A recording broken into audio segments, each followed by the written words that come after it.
Betrayal Hub. Subscribe.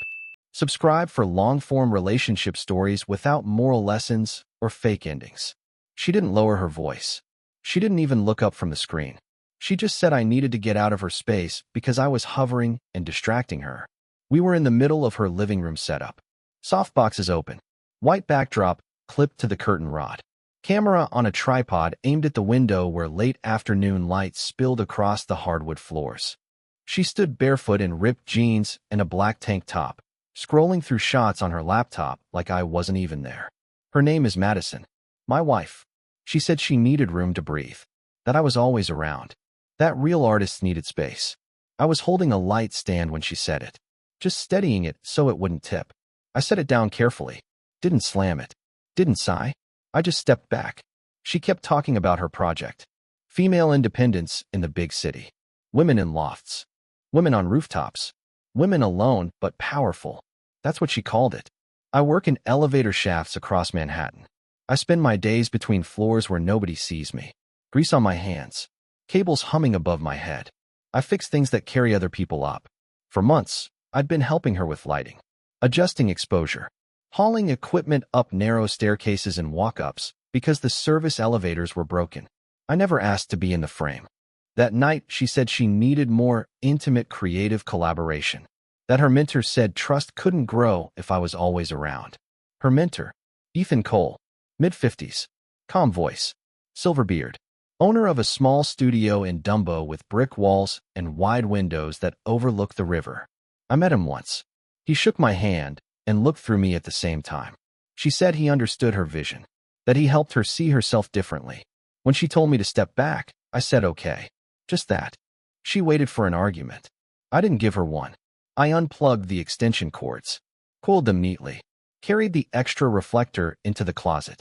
She didn't notice the way I moved slower than usual. Or maybe she did and thought it meant I was sulking. Before bed, she posted a behind-the-scenes photo to Instagram. Caption: creating space to grow. Ethan liked it within seconds. I stood in the doorway of our bedroom and watched her smile at her phone.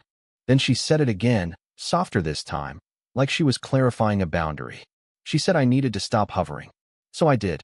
And that was the moment I stopped standing next to her and started standing somewhere else entirely. The next evening, I came home early from a service call in Midtown. The freight elevator I'd been fixing all week finally ran smooth, quiet, obedient. I walked into our apartment expecting silence. Instead, I heard her laugh. Not the polite laugh she used at gallery openings. A softer one. Lower. It came from the bedroom. The door wasn't closed. Just almost. I didn't push it open. I didn't need to. Ethan's voice drifted out, steady and measured. He was explaining how vulnerability reads on camera. He said confidence only shows when a woman feels completely seen. Madison answered that she was still learning to let go. There was a pause. The kind that stretches. I stepped back into the hallway and set my tool bag down without making a sound. When they came out, she looked surprised to see me. Not guilty, just irritated. Like I had walked into a rehearsal.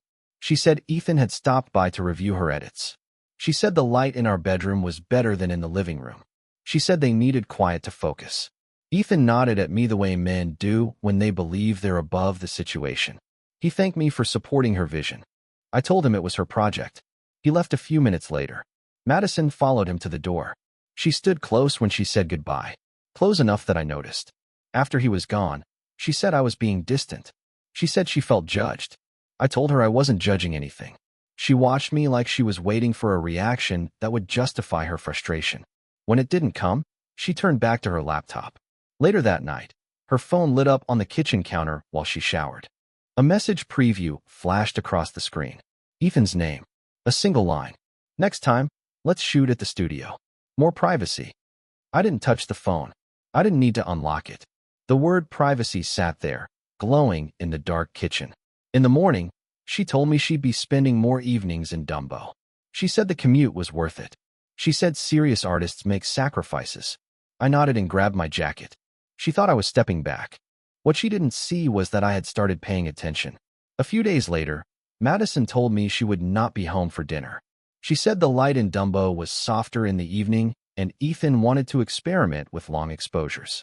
She said it like she was announcing a dentist appointment. I said I hoped the shoot went well. She studied my face, almost disappointed. Then she left with her camera bag slung over her shoulder, wearing the black dress she usually saved for gallery events. After the door closed, the apartment felt staged. Half of the light stands were gone. My toolbox still sat by the hallway from earlier in the week. For months, I had wired her backdrops, calibrated her lenses, adjusted white balance while she posed in front of mirrors trying to see what he saw. That night, I opened my laptop at the kitchen table and logged into the shared cloud drive where we kept her project files. I was the one who had set it up. Organized folders by model, by date, by location. There was a new folder labeled Dumbo_private. Inside were raw images from the studio. Brick walls, high ceilings. Madison standing near the windows, city lights behind her. In the first shots, she looked composed, professional. In the later ones, she looked different. Her shoulders were bare. The framing was tighter. His shadow appeared faintly on the floor in one image, just at the edge of the frame. In another, her hand reached forward, not toward the camera, but toward someone standing close. The metadata showed they had been shooting for hours. There were also text documents. Notes Ethan had written. Comments about trust, about connection, about removing external interference. I didn't scroll fast. I moved through the files the way I move through a shaft between floors, steady and careful. Near the bottom of the folder, there was a contract draft for her upcoming exhibition. A small gallery in Brooklyn had agreed to host her first show. Opening night already penciled in. My name appeared under technical support and production. Without me, the lighting layout diagrams would not make sense. Without me, half the equipment list would not exist. My phone buzzed. Madison sent a photo of herself in the studio mirror. Caption, finding my own space. Behind her reflection, I could see Ethan's hand on the back of her chair. I closed the laptop. She thought space meant distance. What she didn't realize was that I was already removing myself from the structure she was standing on. The morning after I went through the files, I moved my toolbox out of the bedroom. Not in a rush. Not in anger. I waited until she left for another creative session in Dumbo. She kissed my cheek on the way out and told me not to wait up. She said she needed to immerse herself completely. When the door shut, I walked into our bedroom and opened my side of the closet. I folded my work shirts first, the ones with the company logo stitched over the pocket. Then the jeans she used to complain smelled like machine oil even after they were washed. I carried everything into the living room and stacked it neatly near the couch. By the time she came home, my side of the closet was empty. She stood in the doorway and stared at the blank hangers. She asked what I was doing. I told her she wanted space. She said she did not mean like that. I said I understood. That night, I slept on the couch. I did not slam doors. I did not turn my back dramatically. I just adjusted a pillow and lay there scrolling through maintenance schedules for the week. Over the next few days, I stopped asking about her shoots. I stopped offering to carry equipment to her car. When she struggled with a light stand, I stayed seated at the kitchen table and finished my coffee. She began spending more nights in Dumbo. Sometimes she texted that she would crash at a friend's place because it was too late to come back to Manhattan. I did not ask which friend. Instead, I made a call of my own. A small studio apartment in the Bronx had opened up near one of my regular service routes. Nothing special. One window, brick wall, close to the subway. I signed the lease quietly and paid the deposit. A week later, while she was at the gallery discussing her exhibition layout, I moved the rest of my things out. Not everything, just what was mine. When she returned that evening, the apartment felt wider. She stood in the center of the living room, turning slowly, as if something invisible had been removed. She texted me while I was on the train to the Bronx. She asked where I was. I told her I had taken her advice. I said I had given her space. She did not understand at first. The first night I stayed in the Bronx, she called 3 times. I let it ring. Then a message came through. She said this was not what she meant. She said I was being dramatic. I did not answer. The next morning, I showed up to work early and took an overtime shift downtown. When you work inside elevator shafts, the signal drops to nothing. It is a quiet place to think. Steel cables hum. Pulleys turn. No one expects you to respond right away. By the end of the week, she stopped accusing and started negotiating. She said the exhibition was in 2 weeks. She said the gallery needed final lighting diagrams and equipment specs. She reminded me that my name was on the production sheet. She said we were a team. I told her she had outgrown my help. There was a long silence on the line. Later that day, I logged into the shared cloud drive again. I removed my access from the primary account. I transferred ownership of the files to her email. I deleted the lighting schematics I had drawn for the gallery space. Not out of spite. They were my work. She could design her own. Then I sent a short email to the gallery coordinator. I explained that I would no longer be involved in technical production. I wished them luck with the show. I did not mention Ethan. I did not mention anything personal. That evening, Madison called from Dumbo. I could hear traffic and distant music through the phone. She said the gallery had questions she could not answer. She said Ethan was great with composition, but not with logistics. She said the installation plan was incomplete without my measurements. I told her I was sure they would figure it out.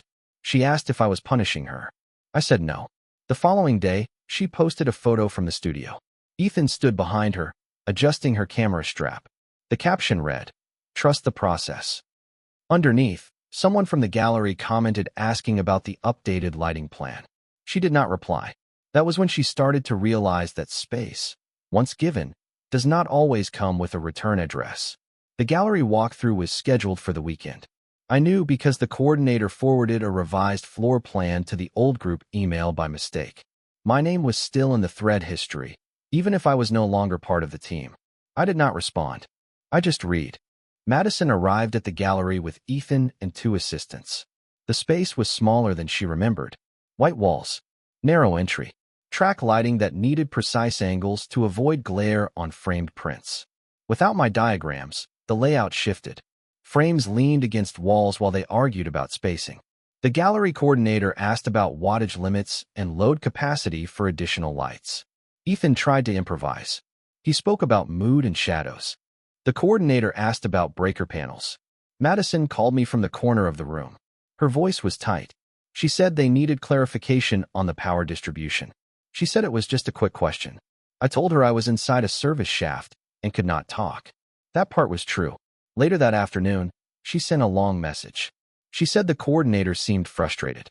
She said the installation timeline might need to be pushed back. She asked if I could just send the original schematics. I did not answer. By evening, the gallery posted an update on their social page. The exhibition was postponed due to technical adjustments. In the comments, people asked what happened. One local artist wrote that serious projects require serious preparation. Madison's friends began texting her. I know because she started calling me again, not angry this time, but breathless. She said Ethan had underestimated the setup. She said he thought it would be simple. She said she did not realize how much of the infrastructure I had handled. I was sitting in my studio in the Bronx, assembling a small desk I had bought that morning. The room smelled like fresh paint and dust. One window looked out over the street. No backdrop, no softboxes, just space. She asked if we could talk in person. I told her she could come by if she wanted. There was a pause. She had never been to this apartment. For the first time since she told me to get out of her space, she did not sound certain about where she stood. And that uncertainty was visible to everyone around her. She came to the Bronx in the evening. Not dressed for a gallery. Not dressed for a studio. Just jeans and a loose sweater, hair pulled back like she had run out of time to think about how she looked. When I opened the door, she hesitated on the threshold. My apartment was small enough that she could see all of it from where she stood. One couch, one table, my tools stacked neatly against the wall. No trace of her. She said it felt temporary. I told her it was enough. She stepped inside and turned slowly, as if she expected to find some sign of bitterness. There was none, just a place arranged to function. She said the exhibition might be canceled completely. The gallery coordinator had suggested postponing indefinitely unless a full technical plan was submitted within days. Ethan was trying to secure alternative lighting rentals, but the costs were higher than expected. Sponsors were asking questions. She said she did not realize how much I had been carrying. I did not answer that. She walked to the window and looked down at the street. She said people were talking. Friends who had admired her project were now asking why it stalled. One of the models had pulled out after hearing the show was unstable. She said Ethan seemed distant lately, focused on other clients. She said he told her setbacks were part of the artistic process. Her voice shifted when she said that. She turned toward me and asked if I had planned this. I told her she had asked for space. She said she did not mean for me to disappear from her life. I said I had not disappeared. I had just stepped where I was not in the way. The room went quiet. For the first time, she looked at me without defensiveness. Not as a husband hovering. Not as a technician holding equipment. Just as a man who had moved his weight somewhere else. She took a step closer and said she needed to understand what was happening between us. I told her there was nothing happening. That was the problem. She stood there waiting for anger, for accusation, for something she could push against. Instead, there was only stillness. And she had no idea how to fight that. She did not leave right away. She sat down on the edge of the couch like a guest who was not sure how long she was allowed to stay. The distance between us was less than an arm's length, but it felt structural, like a wall built quietly over time. She said Ethan believed the gallery had overreacted. She said he thought the postponement would create more buzz. She said controversy sometimes helps artists. I asked if he had offered to take full responsibility for the technical failure. She did not answer. Instead, she told me he had suggested moving the exhibition to his studio in Dumbo. Smaller crowd. Invite only. More control. She said it like she was convincing herself. Her phone buzzed on the coffee table between us. Ethan's name lit up the screen. She looked at it, but did not pick it up. She said he had been harder to reach lately, that he was traveling more, that when she asked about the original vision of the project, he redirected the conversation to her growth and independence. She said independence was starting to feel expensive. I stood and walked to the small kitchenette, poured a glass of water, and set it in front of her. She watched me like she was trying to read something in my face. She said she might have made a mistake pushing me out the way she did. I did not argue with that. She asked if I was seeing someone else. The question came out quiet, almost cautious. I told her no. She nodded slowly, as if that information unsettled her more than the alternative. She said she missed how things were before all of this. Before the studio. Before the exhibition. Before she felt like she had to prove something to the world. I told her the world had not asked for proof. She swallowed and said she did not mean for it to go this far. I looked at her and said she had asked for space, and I had given it honestly. Not as a threat. Not as a game. As a fact. For the first time, she did not push back. She just sat there, realizing that the ground she had stepped away from was no longer where she had left it. 2 days after she came to the Bronx, the gallery made it official. They announced that her exhibition would not be rescheduled. The statement was polite. It mentioned logistical complications and creative differences. It thanked her for the opportunity. In the comments, people were already moving on to the next event. Madison did not post anything that day. Instead, she showed up at my apartment again, this time without texting first. When I opened the door, her eyes were red, not from crying in front of me, but from holding it in too long. She said Ethan had withdrawn as well. He told her the project had run its course. He suggested she take time to refine her voice before attempting another show. He said the city was competitive and timing mattered. She told me he had removed her access to part of the studio booking calendar, that he was prioritizing other clients, that he believed distance might help her mature creatively. She gave a small, bitter smile when she repeated that word. Mature. She walked deeper into my apartment like she was searching for something stable. There were no backdrops here, no curated angles, just a folding chair near the wall and my boots by the door. She said she thought he believed in her. I did not correct her. She said she had told friends that I was unsupportive, that I did not understand her ambition. She admitted that some of them had started to question why I was no longer around. She said it was hard to explain why her husband's name disappeared from the project credits. I leaned against the wall and listened. She said she kept replaying the moment she told me to get out of her space. She said she expected resistance. She expected an argument she could win. She did not expect silence. Her voice dropped when she said she missed the way I used to stand behind the lights, adjusting things without being seen. I did not move closer. I did not reach for her. She looked at me and asked if this was the end. I told her I had not left in anger. I had simply stopped showing up where I was not respected. And now she was standing in the empty space she had cleared herself, realizing it did not belong to her anymore. She did not argue when I said that.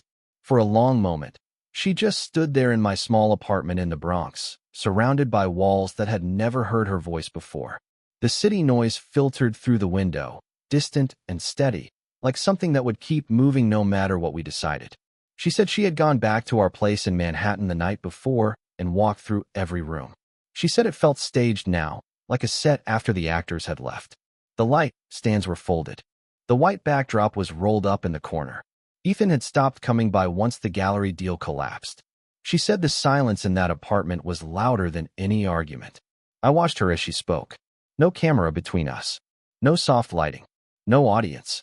She said she had confused independence with pushing away the one person who was steady. She admitted that when she told people I was hovering, she wanted to sound strong. She wanted to prove she was not just someone's wife. She said she had not realized she was cutting the foundation out from under herself. I did not step forward to rescue her from that realization. She asked what I wanted now. Not what I felt. Not what I forgave. What I wanted. I told her I wanted respect to be visible, not implied. I told her I would not compete for space in my own marriage. I told her if I stayed, it would not be as background support while another man taught her how to see herself. She nodded before I finished. She said she had ended things with Ethan. She said there was nothing dramatic left to end. Just distance and unanswered messages. I did not ask for details. She took a breath and said she did not want me to disappear from her life. I picked up my keys from the table and walked to the door. She followed me into the hallway. At the threshold, I looked at her and said I had not disappeared. I had simply stopped showing up where I was not respected. Then I stepped outside, not slamming the door, not rushing away. Whether I would return was not a promise. It was a decision that would be made on new ground.